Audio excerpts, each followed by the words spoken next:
একদিন স্কুলে মীরা নামের একটি মেয়ে চোখে শুধু এক ফোঁটা আই ড্রপ দিল। ড্রপ দেওয়ার পর যখন সে আবার চোখ খুলল তখন সে অবাক হয়ে দেখলো ক্লাসের সব সহপাঠী চুপচাপ তার দিকে তাকিয়ে আছে। মীরার মনে হলো হয়তো খাওয়ার পর ঠিক মতো মুখ ধোয়া হয়নি। সে তাড়াতাড়ি মোবাইল বের করে নিজের মুখ দেখলো, কিন্তু মুখে কোনো সমস্যা নেই। তবুও সে দেখলো পেছনের বেঞ্চের ছেলেরা চোখের পাতা না ফেলে তার দিকে তাকিয়ে আছে। মীরা ভয় পেয়ে গেল। সে দৌড়ে টিচার শর্মিলা ম্যাডামের কাছে গেল সব বলতে, কিন্তু সেখানে গিয়েও সে অবাক। ম্যাডামও ঠিক একইভাবে তাকিয়ে আছেন, একদম পলক না ফেলে। এবার মীরা সত্যি ভয় পেয়ে গেল।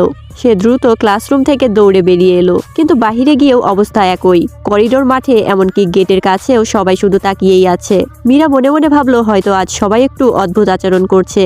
সে বাড়ি গিয়ে টিভি চালালো, কিন্তু সেখানেও ভয়ঙ্কর ঘটনা। টিভির ভেতরের লোকজন স্ক্রিন থেকে সরাসরি তার দিকে তাকিয়ে বলছে, আমরা তোমাকেই দেখছি। এটা শুনে মীরা খুব ভয় পেয়ে গেল। তার মাথা ঘুরতে লাগলো। ভয়ে সে তার পুরনো স্কুলের বন্ধু রাহুলের কাছে গেল, সব ঘটনা খুলে বলল। রাহুল সব কথা শুনে বলল, তুমি কি আজ কোনো নতুন আই ড্রপ ব্যবহার করেছো? মীরা অবাক হয়ে বলল, হ্যাঁ, এক ফোঁটা দিয়েছিলাম। তখন রাহুল আসল সত্যিটা বলল, ওই আই ড্রপের একটা অদ্ভুত প্রভাব আছে। এক ফোঁটা দিলেই 3 দিন পর্যন্ত সবাই তোমার দিকে তাকিয়ে থাকবে। তবে যদি এই 3 দিনের মধ্যে আবার ড্রপ না দাও তাহলে প্রভাব নিজে থেকেই চলে যাবে।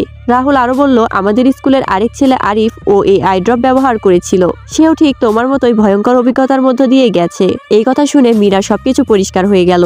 সে বুঝতে পারলো সবকিছুর কারণেই এক ফোঁটা আই ড্রপ। এখন তাকে শুধু 3 দিন অপেক্ষা করতে হবে।